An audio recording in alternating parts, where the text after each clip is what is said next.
to order the regular meeting of the Board of Retirement.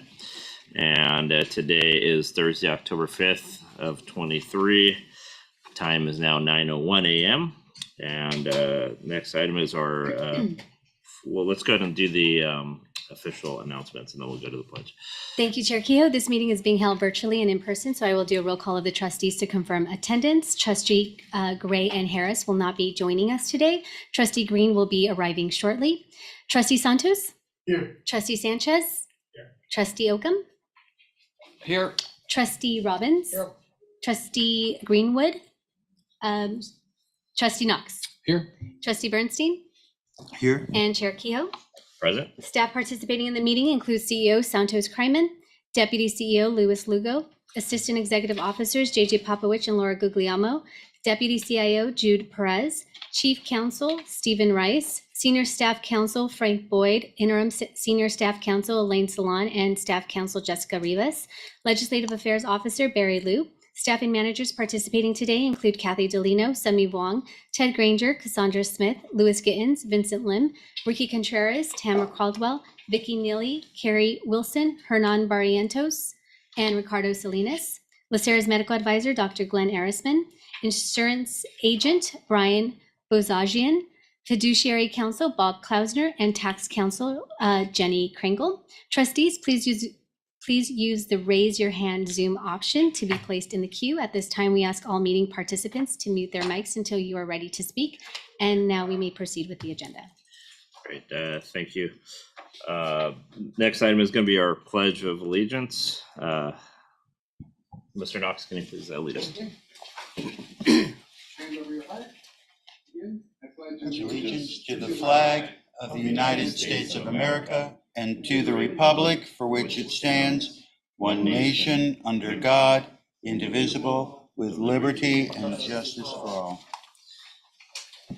Great, thank you. Our next item, which is the procedure for teleconference meeting, we're going to go ahead and table that since Ms. Greenwood has requested it, but she's not on the meeting yet. So we'll table that without objection and we'll continue with the meeting. If she does join us, we'll go ahead and hear that into the record. So next item is item 4, which is the approval of the meeting for September 6, 23. Move the minutes. Second. Moved and seconded. Please vote.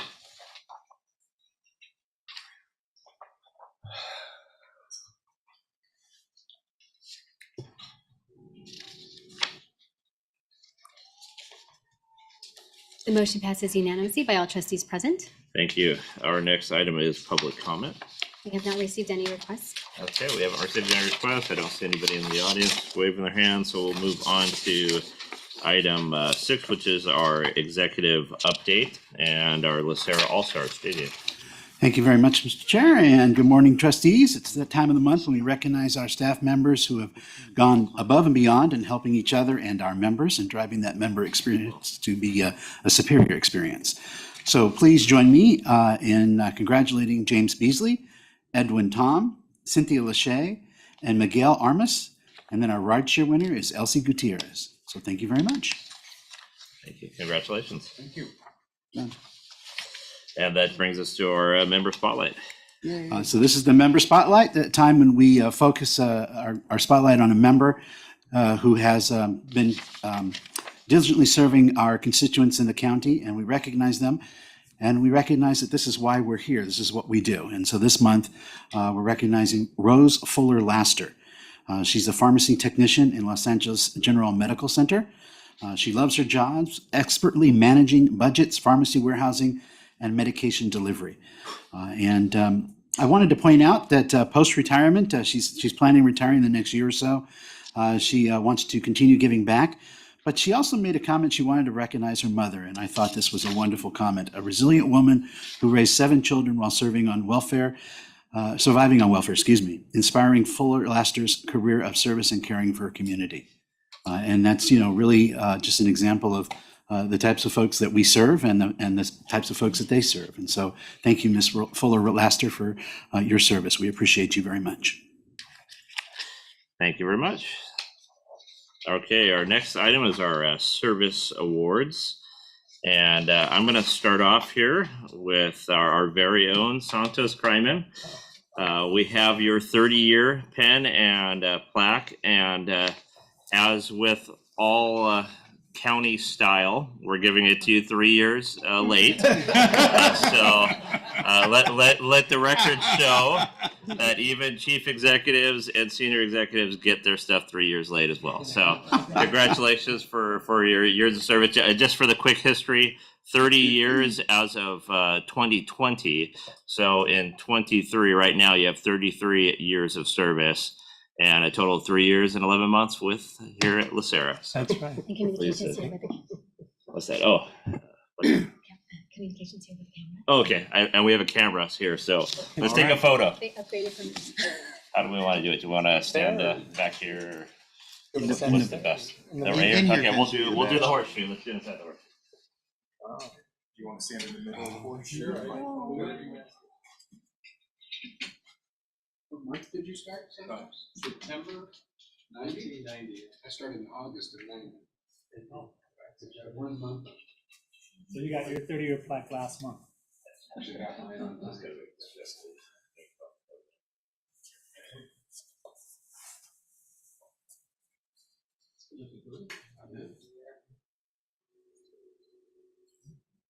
Smile, everybody. I want to take a couple.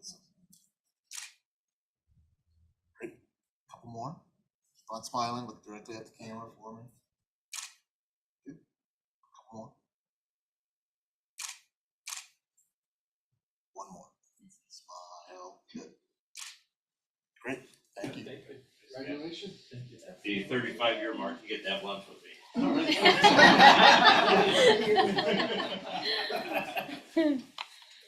Looking forward to it.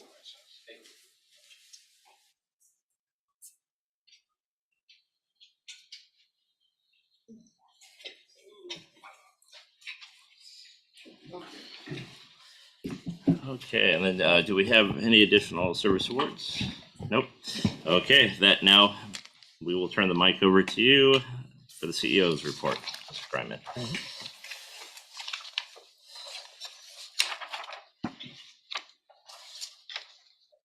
Try to find my glasses. All right. Great. Well, thank you for the presentation and for the beautiful pen set. Good morning, Chair Kehoe and trustees. A very brief CEO report. Did want to just highlight a couple of things that were included in the written report. Our management offsite is definitely scheduled for October 18th. And so, like I mentioned last month, it'll be the first time that the executive management team and the senior management team get together to talk about our strategic priorities and try to pencil out some action plans that are consistent with the direction that this particular body wanted us to move forward with. So I believe that everybody's very excited about it. We have a very full agenda, a lot of topics to cover. I think that it's going to inform us, quite frankly, moving forward in terms of how do we make LACERA better and making sure that we provide the services that our members want in the future. I did want to mention that the Board of Supervisors will be certifying the election, LACERA elections on October 17th. We have scheduled orientations. We have scheduled orientations with the newly elected trustees as well as the appointed trustees, which we anticipate the Board of Supervisors to make their appointments either in October, late October, or sometime in November. I don't anticipate that they're going to wait until December to do that. As far as I know, that was the commitment that they had made when I've discussed it with the Board of Supervisors, chief deputies, and their appointing deputies. And so we have a series of orientation meetings. We've broken it out. It's not a one-day situation. It's going to be over multiple days. We thought that would probably be in the best interest of making sure that the newly appointed trustees and the newly elected trustees get a grasp of what LACERA is all about. So our staffs are working, Mr. Grable and my staff are working very, very hard to make sure that it's going to be a productive orientation. In terms of recruitment updates, I wanted to let you know that the Board of Supervisors, or at least the county CEO, mentioned to us that we were going to be on the November 17th Board of Supervisors agenda for the ordinance positions that we asked for, and a number of other items that they had to clean up in order for us to hire the retirement benefit specialist class. As I told you last month, we had to delay the training class because we didn't have the ordinance positions available to hire on. So we plan on that particular retirement benefits class to start after the busy season, probably sometime in April or May. We're in the process of solidifying that particular schedule, and we'll move forward with bringing people on board then. But I believe that we're going to start recruiting prior to the April date. In terms of the investment staff, I know that there's been a lot of concern about that. We've been very, very active in trying to identify candidates for the senior real estate position, the governance position, a couple of finance analyst positions. And so the candidate pool is growing. We provided Mr. Grable and Mr. Perez a list of all of the candidates, and they're in the process of going through those. And we'll be making selections very, very soon. In terms of the positions that we really need on the attorney side or the legal side, we provided Mr. Rice with a list of candidates for the lower level benefit positions. He's in the process of going through those and working through those and scheduling interviews for that position. And then also for the investment positions on the legal side, we're in the process of identifying candidates for those particular positions as well. Rosalind has come back, and so she's in the process of scheduling interviews with these specific individuals, and hopefully some of those candidates will pan out and we'll be able to bring those folks on board sooner rather than later. I did want to point out that in the agenda that there is a position, the IT manager position, that's coming before you. That particular item, we can talk about it when it comes up if you'd like, but that is definitely a situation that's going to become more routine for us because of the pay levels that we have and the types of individuals that we're trying to recruit. And so the individuals that we're talking to bring on board and the IT side, as well as the attorneys and the investment staff, are asking for higher levels of compensation that we haven't seen in the past. And so we should be bringing those types of items to your board for ratification, because I only have 75%, I believe, of the pay range that I'm authorized to do, and anything above that, I need your authorization to do. So that's going to be kind of a recurring. I'm projecting that it's going to be a recurring theme for us moving forward until we're able to negotiate those higher level salaries that you all approved back in 2017 and 2020. In terms of, I did want to mention to you as well that I did attend the Calipers conference in Carmel last week. It was myself and the other Searle chief executive officers. There were a variety of topics that we talked about. AI is one, the impact it's going to have on our operations, how we need to prepare. I thought it was a very informative conversation. I also had the opportunity to talk to them a little bit about our lawsuit in terms of our independence. And so there have been a lot of questions that I've been fielding from those particular CEOs, and hopefully we'll be able to get some support from them in terms of moving forward with our legal challenge against the county. That being said, I'm That's the conclusion of my remarks. I'm be more than happy to stand for questions. Mr. Rockham? Yeah, the positions that you're going out and getting now, do they have to be approved by the Board of Supervisors, or everything you're going after right now has been approved? All of the positions have to go to the Board of Supervisors if we need additional ordinance positions. So in this particular instance, I believe we asked for, it was either 17 or 25, I don't remember the number specifically, but we asked for those positions above and beyond the number of positions that we already had available. So once we go above that number, we have to go to the Board of Supervisors. They need to approve it, put it in the ordinance, and then we can hire against them. Same with salary. Same with salary as well. And that's the, You have 113 vacancies, yes. correct? And you're gonna hire what, 15 or 20? Well, my intention is to hire all 113, to be frank with you, but Which ones are you gonna have a problem with? Is that gonna be Well, right- IT? Is it, you know? well, right now, we're in the process of recruiting investment positions, in the process of recruiting for the attorneys in our legal division, the retirement benefit specialist positions, which is the, the face of the But organization. the salaries are set between, Well, they're set. The issue is that when we're negotiating or we identify a candidate, there are a lot of candidates that say, thank you, but no thank you, because the salary isn't high enough. And I can't place them. They won't negotiate with us, quite frankly, because there's no reason for it. There's no incentive for them to come on board, because compared to the salary that they're making in the private sector to coming on to LACERA, it doesn't make any sense to them. It doesn't make financial sense for them. my question would be, for you to go through all this work Mhm.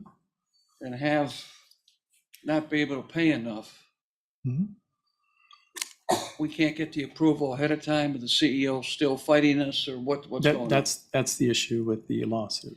So it goes to that particular issue in terms of whether this board is independent. Lawsuit. We did lose the first round, Okay. and Mr. Rice can talk a little bit more in Okay. detail. So we did lose the first round. We're on appeal now, and so that's that's where we are now. Santos? Thank you. Thank you for your report, Mr. Kreimann. On the issue of recruitment, have you thought about, and maybe it's something that we could discuss, whether or not this is something that we should do, but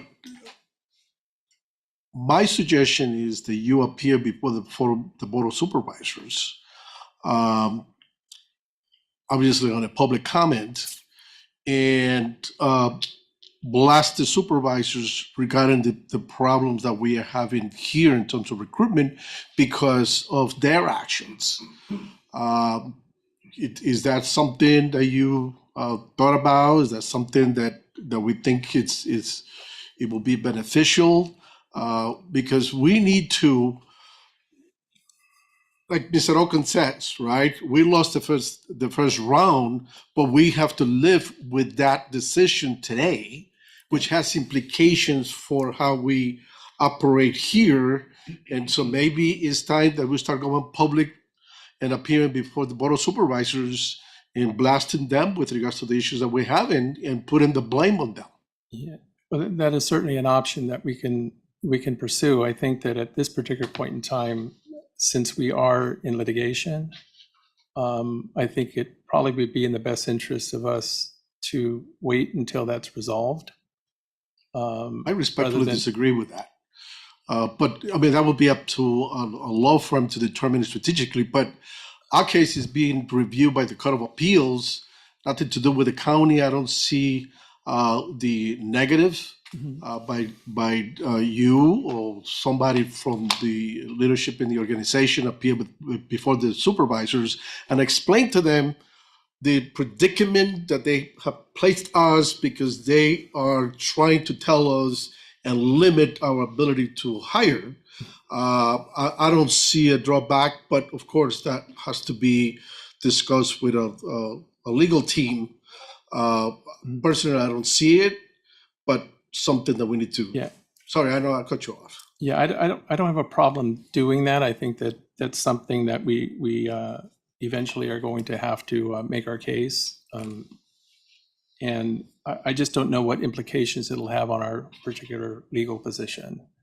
At this point in time, I'd have to talk to Mr. Rice. I had to talk to our lawyers at Latham before we do anything like that. We have had ongoing discussions with the county CEO's office. I've had informal conversations with some of the chief deputies at the Board of Supervisors. I haven't had the opportunity to speak to the supervisors directly about this particular issue, and I can certainly make those particular meetings and walk the eighth floor, so to speak, in order to plead our case, quite frankly, and the need for us to move forward on this, regardless of what happens to the lawsuit, because the compensation level needs to be adjusted, and they're aware of that. I mean, it's not like they don't know what's going on. And depending on the conversations you're having, some of them are very sympathetic with our particular position, but they, notwithstanding the fact that they're sympathetic with it, they've voted unanimously to pursue their particular position in court. Sympathy is not enough. Yeah. I do have another point, if I may, Mr. Chair. I know at some point, under the impression that we had a provision in the, this is regarding the new trustee training, which is, to me, is very, very important. At some point, I know that the impression that I had requested to include a provision in the trial policy that allowed the new trustees to be able to travel for purposes of education. Particularly, for example, the Wharton School for those trustees that are going into the Board of Investments. If we missed this, the class that's going on, I believe this month, they're going to have to wait for another year or maybe 6 or 7 months. Ideally, I think that we need to try to get as much training as we can before December or January when they take over. But apparently that provision was deleted from there. I don't know what happened to it, or maybe it's just in my mind. But nevertheless, it used to be in there, right? Yeah. I thought we had that they get to travel once they're appointed. They're The appointed. BOS approved it, yeah. But my understanding is that provision is not in the travel policy, which I don't remember ever taking it out. But if it's not in the travel policy, my suggestion through the chair is the next opportunity that we have to review the travel policy, we need to include that in there, because maybe we missed the boat with this current trustees coming in, but certain next year, there's going to be other trustees. There's going to be somebody who's going to replace me in the Board of Investments next year, and that person should be able to, and we can put a limitation as to what classes or what troubles should be included. I believe the Wharton, and if we want to include retiree healthcare or some other conference for the Board of Retirement Trustees, it will be important. Can I do it now? Okay. I'm sorry. You need to make a point. Yeah, we can certainly agendize it for November.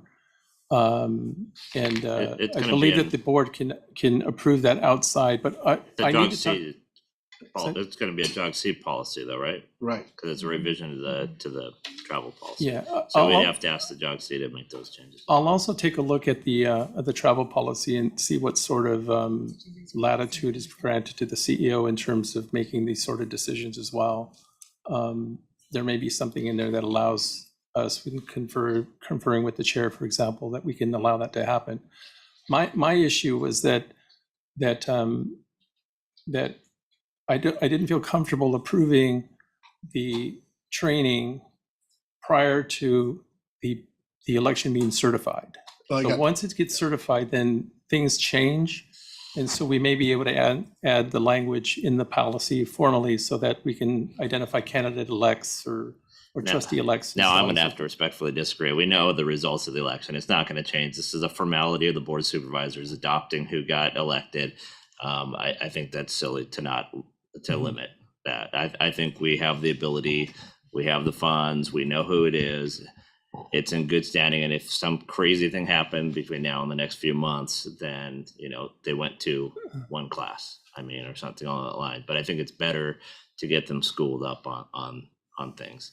Okay. But I understand where your hesitation would be, and that's why it's a board. This is my personal opinion. I'm just one board member, so that's why I would think that we need to agendize this. I thought I could have swore that was in the policy. I thought we had it too, and respectfully, I don't think the chair. What clearly you can do is you can do something and come back afterwards and ask the board to approve it. The problem is it's a $10,000 class, and while I think the board would approve, that's a lot of money to ask somebody to put on the line in good faith. But I'm pretty sure that is the mechanism for approving travel that hasn't been pre-approved. So we should clear it up because clearly there's just a consensus that people want presumptive trustees to be educated. Right. So CII has a boot camp regarding corporate governance at NYU. I believe it's this month, and Nicole Nee attempted to or requested to attend, and she was turned down because it's not in the travel policy. So I respectfully request that matter be placed on the agenda as soon as we can. Hopefully, we are able to get her in the class. I think it's critically important. CII is a recognized organization that we are involved. We have people on the board. So there's no question with the quality. Also, Wharton has a class regarding investments, gear for trustees that is taking place, I believe, in November. We need to take advantage of those classes now so they'll be ready to go in January. I will look into it, and then I'll make a decision about, in terms of approving the travel and the education, and then I'll come back to the board after the fact. If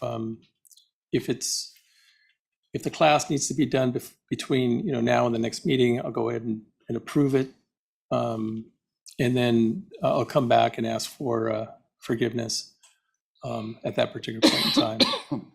Or if it can wait until November, we'll make the modifications to the policy. We'll look at the policy, and then we'll take care of it that way. All right. But I'll also look at what sort of latitude the CEO has in terms of approving travel in this regard. Especially like when at least three of us remembered there was a provision in the travel policy regarding this issue, and we don't know what happened to it. So there's. Yeah, it was a two-way street. It was one of those things that once we knew that somebody was not elected, they were not supposed to travel anymore, and then the new person that was supposed to be able to be afforded the ability to travel. But Bonnie had mentioned November 17th, the JOG-C, so I think we could probably get the formal policy revised relatively quickly, but I think you have some authority there to look at some specific travel requests. So Okay. I think the message is received loud and clear, and we'll go from there. We will take care of it. Going back on the on your comments about the items and stuff, my understanding is that most of our concerns are not the ordinance positions, more of the salary side, correct? We're not having issues with getting ordinance positions through, or are we? It's a little of both. I mean, if you submit something in April, for example, for ordinance approval from the Board of Supervisors, and you're waiting until November 17th, that's a problem. And so I would characterize that as a operational impact that is kind of an unforced error, quite frankly, because I don't believe the Board of Supervisors should really. What is the CEO's reasoning on why it's taking so long to get an item to the actual board agenda? It's the same issue. It's, we need more information. We need, so there is dialogue reviewing between. It's not like we submitted and it's sitting there. There's absolutely dialogue going back and forth between our staffs. I know the dialogue because I'm doing the same thing on my side, so I understand the ridiculous questions that get asked. But okay, so it is salary, it is ordinance, And obviously, I understand the recommendation on the board side, but there's a big political issue going on with that. We don't want to put you in a position with the CEO's office. So maybe some of this stuff coming from the board and you being directed by the board to go and speak to the board makes it a little softer, because that's not you, that's us. Yeah. And then the other thing too is I think these conversations and these issues, out of respect for the CEO's office, needs to be getting over to the CEO, because this kind of stuff that's delaying us they need to understand that this board is frustrated and that this board's going to push it up to higher levels, higher notches, if we can't get some sort of flexibility and leeway on some basic items and basic things. At the end of the day, they should not be having issues with ordinance position. Yeah, we're responsible for our budget. We set our budget. We have a whole budgetary process. They should not be concerned about the ordinance position. I understand where they're concerned about the salary position, because their competition is us as well. So that's why they do it. That's frankly the reason why they're doing it. But they have to be having their own hiring problems with their own salary levels that they set. Right. So that's something I think we could try and work on collaboratively together on. But on the ordinance side, I mean, there should be no point that it takes more than 6 weeks to get something to the agenda at the Board of Supervisors.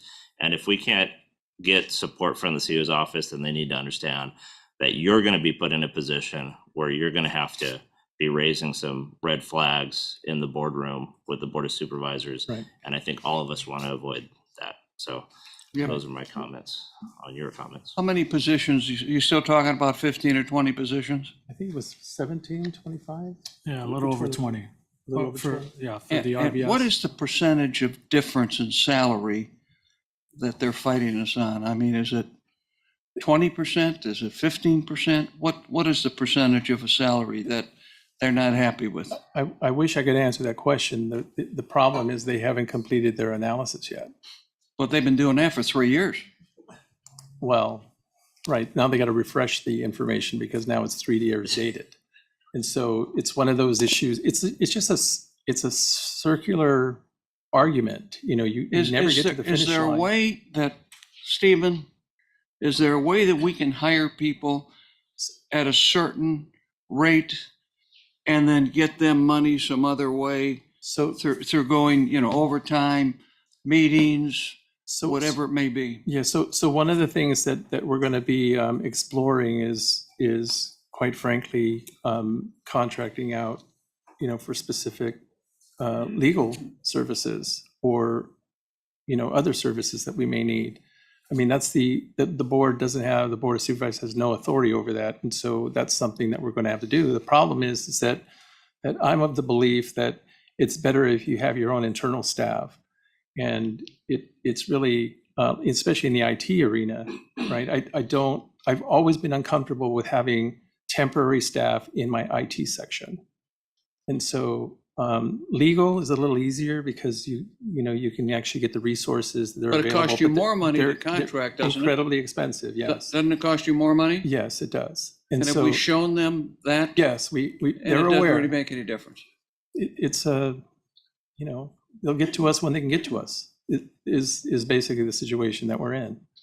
And you're smiling, but and Sean is smiling as well because you just understand that that's sort of the way it is. And we were told in no uncertain terms when we started establishing high-level monthly meetings that LACERA is to follow the county's hiring process and ordinance process. And so, if they're on a 3-month cycle, then we have to be on a 3-month cycle.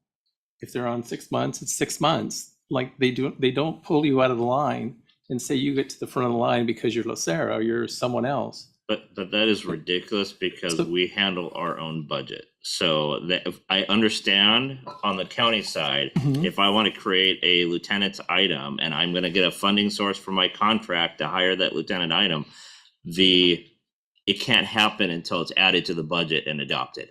I get that. But if this board has already added it to the budget and already adopted it, then we're just talking about a legal element of them approving because that's what the law says. So we have to get them to understand that and separate that. And if they won't at their CEO's office flex at all on that, then we need to be bringing this directly to the board. And how we do that is something that could be discussed outside of the boardroom. But at the end of the day, that needs to be kicked up Okay. a level. I hear you loud and clear and. Chair, and if we'll I move in may. that Disagree. direction. So on the ordinance position authorizations, the 3 years you're talking about, are you talking about the classification specs? Is that, so it's the 3-year classification specs, right? Yes. That need to be proofed, so. for the And the ordinance- salaries. Independent, okay, so, and that expiration date, and, you know, the human hours that go into, you know, going over that's a cost to the CEO's office.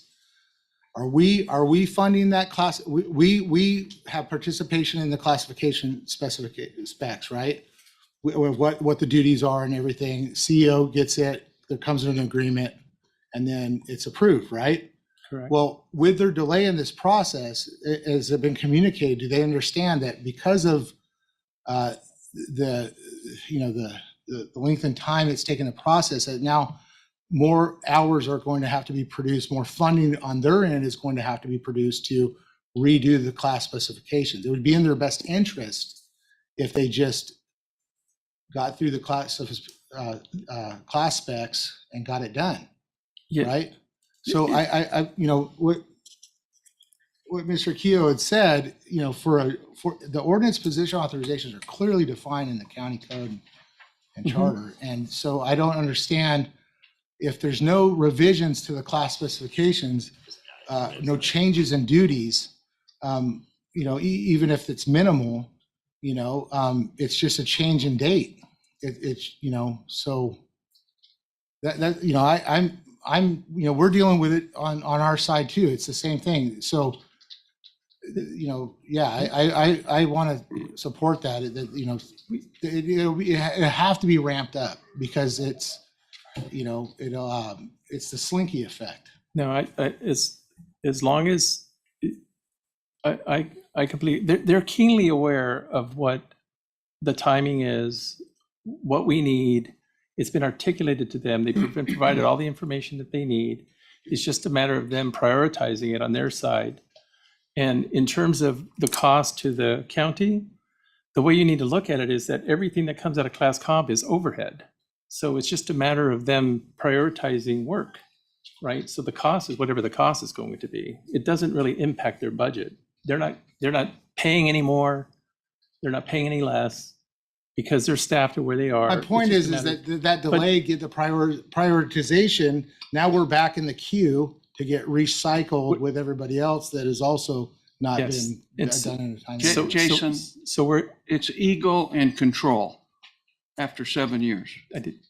I mean, anything that we've done through that CEO's office that said no, why would they say no? Okay, I mean, anybody got an answer to that? Yeah, independent of the higher positions, the salary, you know, the salary bonus positions and whatnot, the contract stuff, but the ordinance positions for the, you know, the call centers and stuff like that, those should be pretty simple. That's what I think we're dealing with here is that we're understaffed and it, you know, I don't know why they can't grasp that or other than ego or, you know. I think it's, like I said, it's a matter of priorities. And, you know, they have, like I always get told, and we have homelessness, we have all these other major issues that we're dealing with. And, you know, we'll get to you when we can. Don't we write the board letter for them though? We did, well, yes, but Literally, historically- it's agendizing a packet and not micromanaging ordinance positions. I But- can understand a deeper dive into salary, but on the ordinance thing, this to me is a no-brainer. So I don't want to. I mean, we're just venting at this point as a No, board. But you're receiving our vents. Please We will take that back to your team and let's see what we could do. You have our full support to push this however we need to push this. Okay. While managing the relationship with the CEO's office, because we do want a good relationship with the board and the CEO, but they have to understand the issues that's being created that is outside of their own authority. So Right. Okay. leave it at that. Any additional questions from the CEO report? Seeing none, let's move on to our disability retirement applications on consent calendar, which is item 7. We have page 1 and 2. It's going to be application 94E through application 120E. I'll move that if I can get a second. Second. Let's please vote.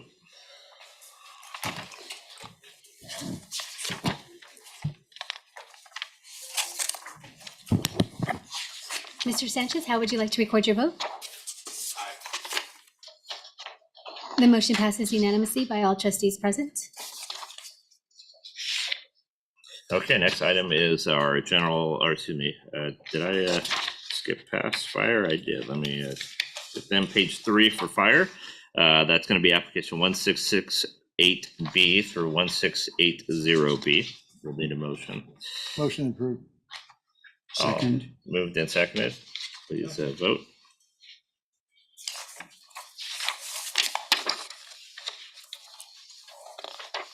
The motion passes unanimously by all trustees present. Okay. I think I'm still a yes because I'm voting for Vivian. No, it's Vivian and Santos when they're out.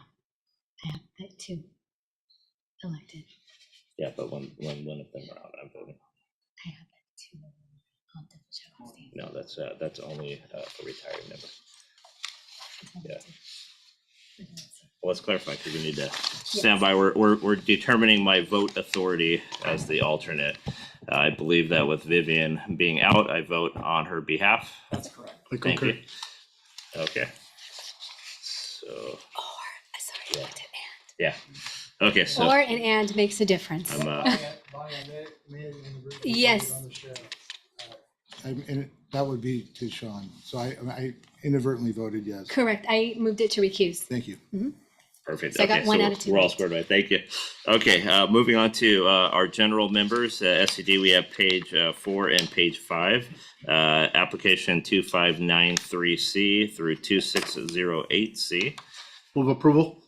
Second. Moved and seconded. Please vote.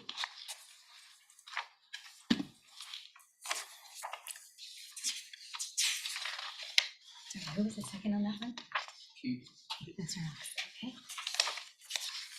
The motion passes unanimously by all trustees present. Great, thank you. And our last on the consent calendar is page 6, which is our NSCD's application 4422. Need a Move motion. approval. Moved and seconded. Please vote.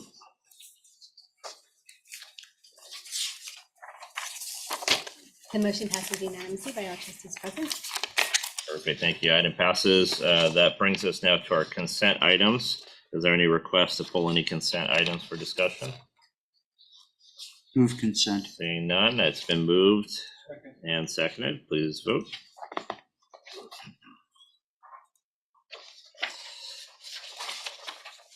The motion passes unanimously. Perfect. That now brings us to our excluded consent, which we have none. So we will move to our non-consent items. If there's no objection from the board, I would like to hear item C first, since we have our fiduciary counsel as well as consultants on the line. So if there's no objection, we'll go with C. So we'll have to note that Mr. Kreimann has recused himself. Yes. And we'll give him an opportunity. Perfect. Okay, so now we can move on to item C. Item C is our split dollar whole life insurance policy for the CEO. And we have a recommendation to ratify the staff's purchase of a $300,000 split dollar whole life insurance policy for the CEO. We have a memo dated on September 26th of 23. Move approval. It's moved. I'll second it. Point of order. And as a point of order, Yes. I think we have to hear That before there's a vote under the Brown Act, I have to read a statement concerning this item. The reason is because this involves executive compensation or benefits. And under the Brown Act, there has to be an oral statement made before action is taken.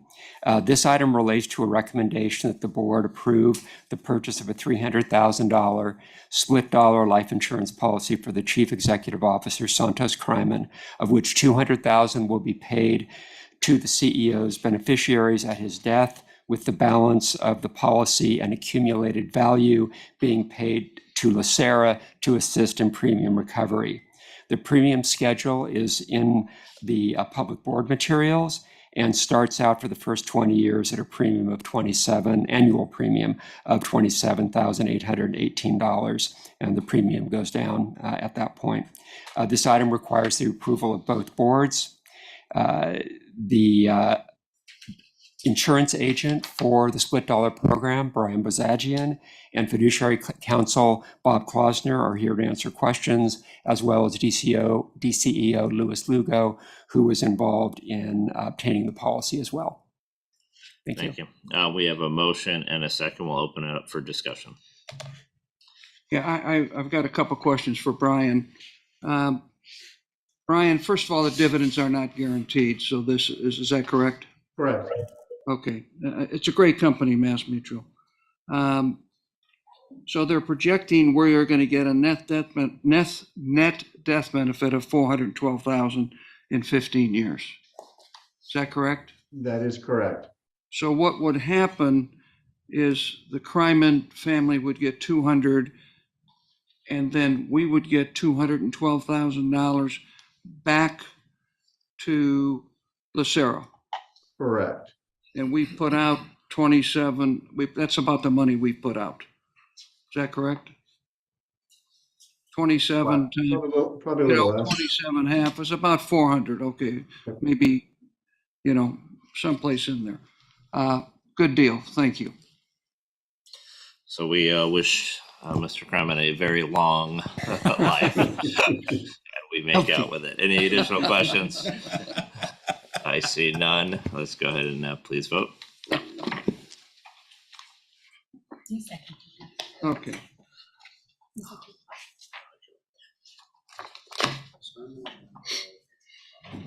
Yeah, I'll look at the recording. Yeah. Mr. Santos, how would you like to record your vote? Yes. The longer he lives, the more LACERA gets. Okay, the motion passes unanimously by all trustees present. Yeah. Perfect. Item passes. Is not dying soon incorporated into the motion?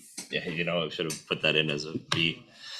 Okay, so let's go ahead and open up the door, and although we were technically open session, and invite Mr. Kreimann back. Chairman, this was my only item on the agenda, so with your permission, I will excuse myself. Thank you, Bob. We did that for you. Appreciate it. Thank you. I pushed the meeting back, so thank the city of Hollywood for moving their meeting so I could be with the Los Angeles County. Perfect. Thanks so much. Thanks a lot. Bye-bye. Thank you. Okay, now we are moving back to our regularly scheduled program of item A, which is our 2024 Star Cola Program Award. And we'll let Ted get set up. And whenever you're ready. I move approval of the recommendation. I second it. Was the, don't we have to give a direction? I think we have to give direction on if it's going to be permanent or temporary. I would suggest permanency. Yes, absolutely. Thank you for clarifying that. So, Chair Kehoe. I accept that amendment. Perfect. So the item is for the permanent adoption of this. It's moved and seconded. Any questions from anyone? I see none, so let's please vote. Great presentation. Yes. Excellent work. Absolutely. Mr. Santos, how would you like to record your vote? Yes. Every word. The motion passes unanimously. Oh, my. Great. Thank you. Thank you so much. Appreciate it. Okay, so item B is our Information Technology Manager 2 step placement. At the top step, do we need to, as a point of order, read anything into the record on this one? No. Okay, so we have all the information. We've already talked about it during the CEO's report. I'll make the motion. Second. And any discussion? So now let's please vote.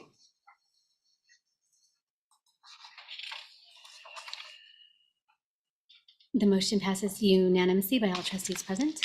Perfect. Thank you so much. Thank you. Appreciate it. Representative. Yes, exactly. And I'll just comment that the only negative about having to do this with all our staff that we're hiring is that it limits their future potential. So this is just a stopgap to solve the problem that we talked about earlier on the salary side.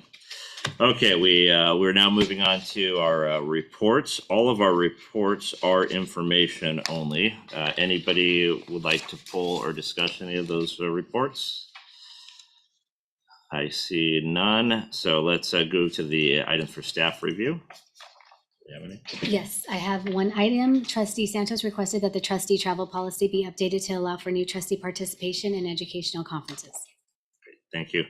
And now items for future agenda. We'll open it up for any comments or thoughts on future agenda items.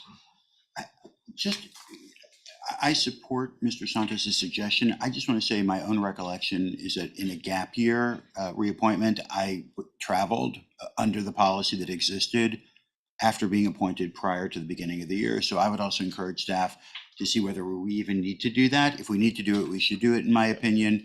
But I think the travel policy at least used to permit exactly this kind of educational opportunity.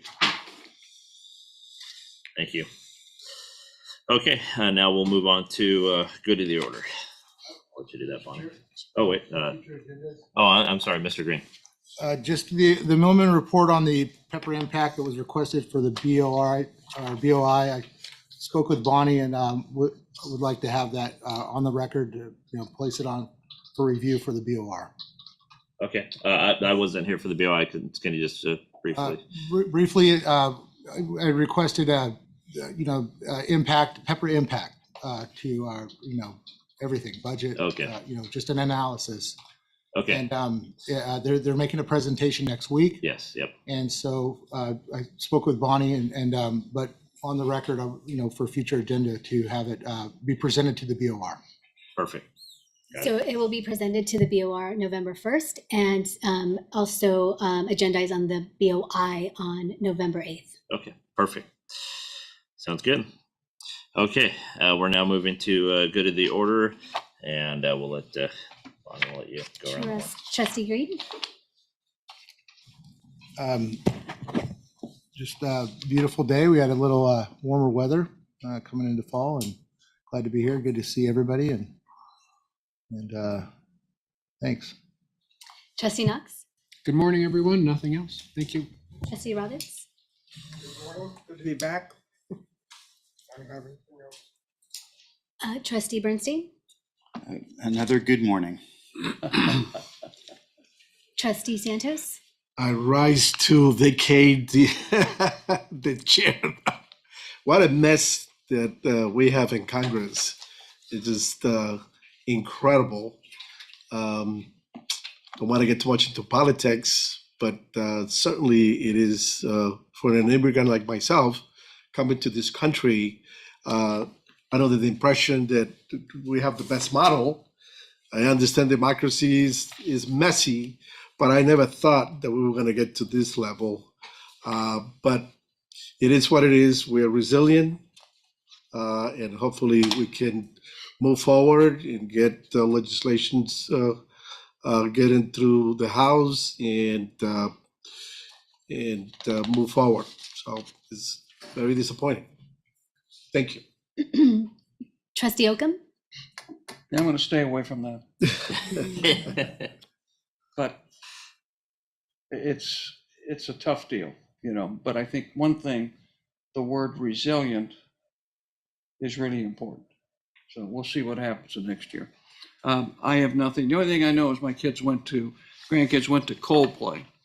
And my youngest granddaughter, who's 17, said, geez, it was a life-changing experience. I should have gone. I don't know what Coldplay does, but they're obviously pretty good. That's an age. I listened to 50s in the car. Right, Les? And Chair Kehoe. This meeting, we're going to go into executive session, but when we go out of executive session, we adjourn. we're going to adjourn in honor of Deputy Ryan Klinkenbrummer, whose funeral is today. And although I would have liked to have gone to it, I'm glad JP Harris is there and representing us, as well as his other role on his commission. But we will remember and honor Mr. Deputy Klinkenbrummer's sacrifice for the community. That being said, we will move on to executive session. Let's go ahead and take a 15-minute break. So we're going to get started at 10:10. 10:10, we'll get started. So did you go to SC? Recording stopped. No, I went to Irvine. You went to UC Irvine? Yeah. Okay. I went, Yeah, actually, no, I'm a that didn't, California. Not I quite didn't native, I adjourn. came when I was about 10 years old. And where'd you go to high school? So